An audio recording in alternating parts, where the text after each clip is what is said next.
BJP ಅವರು ಇರೋದೇ ಟೀಕೆ ಮಾಡೋಕ್ಕೆ, JDS ನವರು ಇರೋದೇ ಟೀಕೆ ಹೋಗ್ಲಕ್ಕ ಇರೋದವರು ನಮಗೆ. ನಿಮ್ಮ ಮಾಧ್ಯಮದವರು ಹೆಚ್ಚು ಕಡಿಮೆ ಸೇರಿಸ್ಕೊಂಡು ನಮ್ಗೆ ಸೇರಿಸ್ಕೊಂಡು ಬೈತಾ ಇದ್ದೀರಾ ನೀವು. ಅಲ್ಲ, ಖಾತೆ ಹಂಚಿಕೆ ಆಗದೆ ಇದ್ರೆ ಏನಂತೆ, ಖಾತೆ ಸರಿಯಾಗಿ ಈಗ ನಿರ್ವಹಣೆ ಮಾಡ್ತಾ ಇಲ್ವಾ ಅಗ್ರಿಕಲ್ಚರ್ ಡಿಪಾರ್ಟ್ಮೆಂಟ್? ನಾವು ಹುಡುಕ್ತವ್ರೆ ಮಾಧ್ಯಮದವ್ರ ಹತ್ರ ಸಿಗಾಕೊಳ್ಳೋಕ್ಕಾಗಲ್ಲ ನಾವು. ಆಯ್ತು, ಇನ್ನೇನು ಇವತ್ತು ಹೇಳೋರಲ್ಲ, ಗುಡ್ ನ್ಯೂಸ್ ಕೊಡ್ತೀನಿ ಅಂತ ಹೇಳೋರು ಮುಖ್ಯಮಂತ್ರಿಗಳು ಹೇಳಿದ್ದಾರೆ ಅಂತ ನಾನು ಯಾರೋ ಹೇಳಿದ್ದು ಕೇಳಿದೆ, ಗೊತ್ತಿಲ್ಲ. ಗುಡ್ ನ್ಯೂಸ್ ಕೊಡ್ತೀನಿ ಅಂತ ಹೇಳಿದ್ದಾರೆ. ನೋಡ್ರಿ, ನಮ್ಮ ಜಿಲ್ಲೆಯಲ್ಲಿ ಎಲ್ಲದಕ್ಕೂ ನಾನೇ ಮಂತ್ರಿ, ಎಲ್ಲ ಇಲಾಖೆಗೂ ನಾನೇ ಮಂತ್ರಿ, ಎಲ್ಲ ಇಲಾಖೆನೂ ಸುಭದ್ರವಾಗಿ ನಿರ್ವಹಣೆ ಮಾಡ್ತಕ್ಕಂಥದ್ದು ನನ್ನ ಜವಾಬ್ದಾರಿ. ನಮ್ಮ ಜಿಲ್ಲೆಯಲ್ಲಿ ನಾನೇ ಮಂತ್ರಿ ಎಲ್ಲದಕ್ಕೂ. ಯಾರು ಕೊಟ್ಟರು ಉಸ್ತುವಾರಿ ಅಂತಲ್ಲ, ಎಲ್ಲದಕ್ಕೂ ಜವಾಬ್ದಾರಿ ನಾನೇ. ನನ್ನನ್ನೇ ಹೊಣೆಗಾರನಾಗಿ ಮಾಡ್ತಾರೆ ಮುಖ್ಯಮಂತ್ರಿಗಳು. ನಿನಗೆ ಜವಾಬ್ದಾರಿ ಕೊಟ್ಟಿದ್ದೀನಿ, ನೀನು ಮಾಡಬೇಕು ಅಂತ. ನಾನು ಬೇರೆ ಇಲಾಖೆ ಮಂತ್ರಿಗಳ ಮೇಲೆ ಎತ್ತಕ್ಕಾಗಲ್ಲ. ಈಗ ಮೀಟಿಂಗ್ ಮಾಡ್ತಾಯಿದ್ದೀನಿ, KTP ಸಭೆಗಳು ಮಾಡ್ತೀನಿ, ಅದನ್ನೆಲ್ಲ ಸರಿ ದಾರಿಗೆ ತತ್ತೀವಿ. ಆಡಳಿತನ ಸ್ವಲ್ಪ ಕೊಂಚ ಏರುಪೇರು ಇರ್ತಕ್ಕಂಥದ್ದು ಸರಿ ಮಾಡ್ತೀವಿ. ಹೊರತಾಗಿ ಮತ್ತೆ JDS ಬಿಡದಿ ಟೌನ್ಶಿಪ್ 18 ತಾರೀಕು ಬೃಹತ್ ಸಮಾವೇಶ ಮಾಡಿದೆ. ಅಲ್ಲಾಗಿದೆಯೇನಪ್ಪ? ಎಲ್ಲಿದ್ರಿ ಅವರು? ರಾತ್ರಿ ಎಲ್ಲಿದ್ರಪ್ಪ ನಿಖಿಲಣ್ಣ? ಎಲ್ಲಿ ವಾಸ್ತವ್ಯ ಇದ್ರು? ಮೊನ್ನೆ ಎಲ್ಲಿ ವಾಸ್ತವ್ಯ ಇದ್ರು ಕೇಳಿ? ಅವರು ಜಾಲಿ ಟ್ರಿಪ್ ಮಾಡ್ಕೊಂಡು ಹೋಗಿ ಬಂದವ್ರೆ, ಜಾಲಿ ಟ್ರಿಪ್ ಮಾಡ್ಕೊಂಡು ಹೋಯ್ತವ್ರೆ. ಎಲ್ಲಿ ವಾಸ್ತವ್ಯ ಇದ್ರು ಹೇಳಪ್ಪ? ಈಗ ಒಬ್ಬ ರೈತರ ಪರವಾಗಿ ಹೋರಾಟ ಮಾಡ್ತಕ್ಕಂಥವ್ರು ಎಲ್ಲಿರಬೇಕು? ಇದ್ರ ಬಿಡದಿನಲ್ಲಿ ಮಂಜುನಾಥ ಚೌಟ್ರಿ ಇದ್ರ? ಎಷ್ಟು ಜನ ಇದ್ರು ಮಂಜುನಾಥ ಚೌಟ್ರಿ? ನೀವು ಮಾಧ್ಯಮದವರು ಸರಿ ಇಲ್ಲ. ನೀವು ಹೋಗಿ ರಿಯಾಲಿಟಿ ಚೆಕ್ ಮಾಡಿದ್ರ ಮಲಗಿದಾರ ಇಲ್ಲಿ ಅಂತ? ಸುಮ್ಮನೆ ಡವ್ ಮಾಡೋಕ್ಕೆ ಬಂದವ್ರೆ, ಡವ್ ಮಾಡ್ಕೊಂಡು ಹೋಗವ್ರೆ. ನಾನು ನೆನ್ನೆನೇ ಹೇಳಿದ್ದೀನಿ, ಪಟ್ಟಾಭಿಷೇಕ ಪಾದಯಾತ್ರೆ ಇದು ಅಂತ. ಯಾರನ್ನ ಮಾಡಿದ್ರು? ದೇವೇಗೌಡರು ಬಂದು ಯಾರಿಗೆ ಪಟ್ಟಾಭಿಷೇಕ ಮಾಡ್ಬಿಟ್ಟೋದ್ರು? ಕುಮಾರಸ್ವಾಮಿ ಬಂದು ಯಾರಿಗೆ ಪಟ್ಟಾಭಿಷೇಕ ಮಾಡ್ಬಿಟ್ಟೋದ್ರು? BJP ಅವ್ರು ಯಾರು ಬಂದಿದ್ರಾ? ಇದ್ರ BJP ಅವರು ಕಾಟಾಚಾರಕ್ಕೆ ಅಶೋಕಣ್ಣ ಬಂದರು, ಒಂದು ಭಾಷಣ ಮಾಡಿದ್ರು. ನಾವು ಸಮ್ಮಿಶ್ರು ಒಗ್ಗಟ್ಟಾಗಿದ್ದೀವಿ ಅಂತ ತೋರ್ಸೋಕ್ಕೋಸ್ಕರ ಅಶೋಕಣ್ಣ ಬಂದರು, ಭಾಷಣ ಮಾಡಿದ್ರು, ಹೋದರು. ಏನಾಯಿತು? ಎಲ್ಲರೂ BJP ಅವರು ನೋಡಿದ್ರೆ ನೀವು? ಪಟ್ಟಾಭಿಷೇಕ ಪಾದಯಾತ್ರೆ ಅಷ್ಟೇ ಇದು. ನಾನು ಒಂದು ಪ್ರಶ್ನೆ ಕೇಳ್ತೀನಪ್ಪ. ನಾವು ನಮ್ಮ ರೈತರು ಪೇಪರಲ್ಲಿ ಆ್ಯಡ್ ಕೊಟ್ಟಿದ್ರು. ಆ್ಯಡ್ ಬಗ್ಗೆ ಚರ್ಚೆ ಮಾಡಲಿಕ್ಕೆ ನಾನು ಸಿದ್ಧ ಇದ್ದೀನಿ, ಬರೋಕ್ಕೆ ಹೇಳಿ. ಆ್ಯಡಲ್ಲಿ ಏನು ತಪ್ಪಿದೆ ಅಂತ ನೀವು ವಿಶ್ಲೇಷಣೆ ಮಾಡಿ. ತಪ್ಪಾಗಿದ್ದರೆ ಕೊಟ್ಟಿರ್ತಕ್ಕಂಥವ್ರಿಗೆ ನೀವು ಚಾರ್ಜ್ ಮಾಡಬೇಕು ಮಾಧ್ಯಮದವರು. ಕೊಡಲಿಲ್ಲ ಅಂತಂದ್ರೆ ಅವ್ರಿಗೆ ಹೇಳ್ಬೇಕಲ್ಲ ನೀವು. ಅವ್ರು ಹೇಳಿದ್ದೇ ಕೇಳ್ಕೊಬತ್ತೀರಾ? ಸರ್, ಈಗ ಅವರು ಮೊದಲಿಂದನೂ ಒಂದು ಹೇಳ್ತಿರೋದು ಹೆಂಗ್ ಗೊತ್ತಾ ಸರ್? ಏನಂತ? ರೆಡ್ ಝೋನ್ ಮಾಡಿದ್ವಿ ರೈತರು ಬೇಡ ಅಂದ್ಮೇಲೆ ಪ್ರಾಜೆಕ್ಟ್ ಬಿಟ್ಬಿಟ್ಟಿದೀವಿ. ನೀವ್ ಯಾಕೆ ರೆಡ್ ಝೋನ್ ಯಾಕೆ ಬಿಡಲಿಲ್ಲ ರೀ? ರೆಡ್ ಝೋನ್ ಯಾರು ಎಲ್ಲಿ ಬಿಟ್ಟಿದ್ದೀರಾ? ಈಗ ಸದಾನಂದ ಗೌಡರು ಆ ಪ್ರಾಜೆಕ್ಟನ್ನು ರೆಡ್ ಝೋನನ್ನು ತೆಗೆದ್ರಲ್ವಾ? ನೀವು ನಿಮಗೆ ಅಧಿಕಾರ ಬಂತಲ್ಲ, ಅದಕ್ಕೆ ಮುಂಚೆ ತೆಗೆದಿದ್ದು 4ನ್ನ. ನಿಮಗೆ ನೀವು ಮುಖ್ಯಮಂತ್ರಿ ಆದ್ರಲ್ಲಪ್ಪ.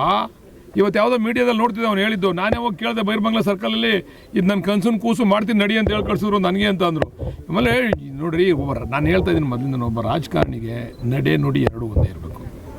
ಯಾವುದು ಅವಕಾಶಕ್ಕೆ ತಕ್ಕಂತೆ ಮಾತಾಡ್ತಕ್ಕಂಥವ್ನು ರಾಜಕಾರಣಿ ಅನ್ಸ್ಕೊಳ್ಳಲ್ಲ. ಬಾಲಿಶ ಹೇಳಿಕೆಗಳಲ್ಲ ಅವರವೆಲ್ಲ. ಏನಪ್ಪ ಎಲ್ಲಿ ಪಾದಯಾತ್ರೆ ಮಾಡಿದ್ರು? ಎಲ್ಲಿ ಹೋದ್ರಪ್ಪ? ಯಾವ ರೈತರು ಬಂದಿದ್ರು ಪಾದಯಾತ್ರೆಗೆ? ಯಾರ ಬಸ್ಸಿನ ಕರ್ಕೊಬತ್ತಾರೆ ಕಾಸು ಕೊಟ್ಬಿಟ್ಟು?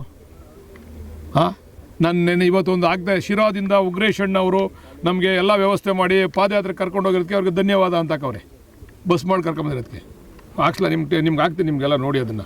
ಸರ್, 2006ರಲ್ಲಿ ಸತ್ಯಶೋಧನಾ ವರದಿಯನ್ನು ಕಾಂಗ್ರೆಸ್ನವರೇ ಕೊಟ್ಟಿದ್ದಾರೆ, ಕಾಗೋಡು ತಿಮ್ಮಪ್ಪನವರ ಅಧ್ಯಕ್ಷತೆಯಲ್ಲಿ.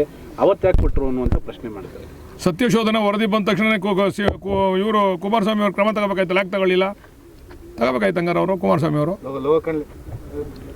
ಅಲ್ಲ, ಇವರೇ ಅವತ್ತು ಮರ ಮಾಲಿಕೆಗಳಿದೆ ನಾಶ ಆಗಬಾರ್ದು ಅಂತ ವರದಿ ಕೊಡ್ತಾರೆ, ಇವತ್ತು ಯಾಕೆ ಮಾಡ್ತಾರೆ ಯೋಜನೆಯನ್ನ ಅಂತ ಅವ್ರ ಪ್ರಶ್ನೆ. ಯಾರು? ಕುಮಾರಸ್ವಾಮಿ ಅವರು. ನೀವು ಮಾಡ್ತೀವಿ ಅಂತ ಉತ್ತರ ಕೊಟ್ಟಿದ್ದೀರಲ್ಲ ಹೌಸಲ್ಲಿ. ಇಲ್ಲ ನಾವು ಮಾಡ್ತೀವಿ, ಅಲ್ಲಿ ಎಲ್ಲ ತುಂಬ ಕಲುಷಿತ ಆಗಿದೆ ನೀರು ಅಂತಕ್ಕಂಥ ಉತ್ತರನ ಕೂಡ ಕೊಟ್ಟವ್ರಲ್ಲ ಕುಮಾರಸ್ವಾಮಿ ಅವರು. ಹೌಸಲ್ಲಿ ಕೊಟ್ಟವ್ರ ಉತ್ತರನ. ಯೋಜನೆ ಮಾಡಲಿಕ್ಕೆ ನಿಮ್ಮ ಹತ್ರ ಹಣ ಇಲ್ಲ, ಇದ್ರೆ ಶ್ವೇತಪತ್ರ ಓಡಿಸಿ ಅಂತ ಕೇಳ್ತಿದ್ದಾರೆ. ಅವರು ಒಪ್ಪಿಗೆ ಕೊಟ್ಟರೆ ನಾಳೆಗೆ ಅವ್ರದ್ದು ಅಕೌಂಟ್ಗೆ ಕಳಿಸ್ತೀವಿ ದುಡ್ಡ. ಅನಿತಾ ಕುಮಾರಸ್ವಾಮಿ ಅವ್ರದ್ದು ಐತಲ್ಲ, ಒಂದೇ ಒಂದು ದಿವಸ ಸಾಕು ನಮಗೆ ಅಕೌಂಟ್ಗೆ ಕಳಿಸ್ತೀವಿ ದುಡ್ಡ. ಹಣ ಇದು ನೋಡ್ರಿ, ಅಪಪ್ರಚಾರ. ಹಣ ಇಲ್ಲ ಇವ್ರ ಹತ್ರ ಅಂತ ಮೊದಲು ಅಪಪ್ರಚಾರ ಮಾಡಿದ್ರು. ನಾವು ಹಣ ಕೊಡೋಕ್ಕೆ ಶುರು ಮಾಡಿದ್ದೀವಿ. ಈಗ ಯಾರ್ಯಾರು ಅರ್ಜಿ ಕೊಡ್ತಾರೋ ಅವ್ರಿಗೆಲ್ಲ ಹಣ ಕೊಡ್ತಾ ಇದ್ದೀವಿ. ಊರ ಒಕ್ಕಲೆ ಬರೆಸ್ತಾರೆ ಅಂತ ಶುರು ಮಾಡಿದ್ರು. ಆ ಊರನ್ನೆಲ್ಲ ಇಂಟ್ಯಾಕ್ಟಾಗಿ ಇಟ್ಟಿದ್ದೀವಿ. ಅಪಪ್ರಚಾರಕ್ಕೆಲ್ಲ ಉತ್ತರ ಕೊಟ್ಕೊಂಡ್ಬಂದಿದ್ದೀವಿ. ಈಗ ಹಣ ಇಲ್ಲ ಅಂತ ಹೇಳ್ತಾವ್ರಲ್ವಾ? ಹಣ ತಗೋತೀವಿ ಅಂತ ಅವ್ರು ಅರ್ಜಿ ಕೂಡ ಕೇಳಿ. ಅವ್ರ ಮಗಂದು ಒಂದು ಐತಲ್ಲ 4 ಎಕರೆ, ಅದು ಇಲ್ಲ ಮಗಂದು 4, ಅಕ್ಕಂದು 35 ಒಟ್ಟು. ಆ 31 ಡಿಸ್ಪ್ಯೂಟ್ ಐತೆ. ಅದೇನೋ SC ST ಏನೋ ಜಮೀನು ಅಂತ ಅದೊಂದು ಡಿಸ್ಪ್ಯೂಟ್ ಕೊಟ್ಟವ್ರೆ. ಇವ್ರ ಮಗಂದು ಕೂಡ ಮಂಜೂರಾತಿ ಆಗೈತಲ್ಲ. ಅವ್ರ ಮೂಲ ನಮ್ಮ ಜಿಲ್ಲೆಯವರಲ್ಲ, ಮೂಲ ಬಂದು ಅವ್ರು ಕನಕಪುರದವ್ರು. ಅವ್ರಿಗೆ ಹೆಂಗೆ ಮಂಜೂರಾತಿ ಆಯ್ತು ಅಂತ ಎನ್ಕ್ವೈರಿ ಮಾಡ್ತಾ ಇದ್ವಿ. ಈಗ ಪರಿಹಾರ ಕೊಡಬಾರ್ದು ಅಂತ ಕೊಟ್ಟಿದ್ದಾರೆ ಯಾರಿಗೆ? ಅಂದ್ರೆ ಆ ಜಾಗಕ್ಕೆ ಸಂಬಂಧಪಟ್ಟಂಗೆ ಯಾವುದೇ ರೀತಿ? ಹೌದು, ಯಾರೋ ಅರ್ಜಿ ಕೊಟ್ಟವ್ರೆ. ಇದ್ರ ಬಗ್ಗೆ ಪರಿಶೀಲನೆ ಮಾಡಿ ನಮಗೆ ಅವ್ರ ಮೂಲ ಮಂಜೂರಾತಿ ಇಲ್ಲಲ್ಲ, ಕನಕಪುರದವ್ರು ಅವರು ಅಂತ. ಇವ್ರದ್ದು SC ST ಜಮೀನದು 79AB ಇಂದನೂ ಕೂಡ ಒಂದ್ಸರಿ ಅದೇನೋ ಇದಾಗಿದೆ, ಸಮಸ್ಯೆ ಆಗಿದೆ ಅಂತ. ಅದನ್ನು ಪರಿಶೀಲನೆ ಮಾಡಕ್ಕೆ ಹೇಳಿದ್ದೀವಿ. ಅನಿತಾ ಕುಮಾರಸ್ವಾಮಿ ನಿಖಿಲ್ದು ಮೂಲ ಮಂಜೂರಾತಿ ಅಲ್ಲ, ಯಾರೋ ಕನಕಪುರದವ್ರು ಮಂಜೂರಾಗಿದೆ ಅಂತ. ಹೆಂಗೆ ಮಂಜೂರಾಯಿತು ಅಂತ ತನಿಖೆ ನಡೀತಾ ಇರೋದು. ಇವ್ರದ್ದು SC ST ಜಮೀನು 79AB ನಲ್ಲಿ ಕೂಡ ಒಂದ್ಸರಿ ವಜಾ ಆಗಿ ಪುನಃ ಸರ್ಕಾರ ಅಂತ ಬಂದೈತೆ. ಸರಿಯಾದ ದಾಖಲೆ ಕೊಡದೆ ನೀವು ಹಿಂದೆ ಹೇಳಿದ್ರೆ ತನಿಖೆ ಮಾಡಿಸ್ತೀರಿ ಅರ್ಜಿ ನೀವು ಕೊಟ್ಟರೆ ತನಿಖೆ ಮಾಡಿಸ್ತೀವಿ. ಥ್ಯಾಂಕ್ ಯು, ಮಾಡಿಸ್ತೀವಿ. ಯಾರು ಅರ್ಜಿ ಕೊಟ್ಟು ತನಿಖೆ ಮಾಡಿಸ್ತೀವಿ. ಕರೆ ಕೊಟ್ಟಿದ್ದಾರೆ ಆಗಸ್ಟ್ 13 ಇಲ್ಲ, ನಾನು ಅವರಲ್ಲೆಲ್ಲ ಮನವಿ ಮಾಡ್ತೀನಿ. ಸಮಸ್ಯೆ ಬಗೆಹರಿತಾ ಇದೆ. ಎಲ್ಲ ಡ್ಯಾಮ್ಗಳು ಕೂಡ ನೀರು ತುಂಬಿದಾವೆ. ನೀರು ತುಂಬಿರೋದ್ರಿಂದ ಏನು ತೊಂದರೆ ಆಗೋದಿಲ್ಲ. ದಯಮಾಡಿ ನಮ್ಮ ವಾಟಾಳ್ ನಾಗರಾಜ್ ಸಾಹೇಬ್ರಿಗೆ ನಾವು ಕೈ ಜೋಡಿಸಿ ಮನವಿ ಮಾಡ್ತೀವಿ, ಅದನ್ನು ವಾಪಸ್ ತಗೋಬೇಕು ಅಂತೇಳಿ.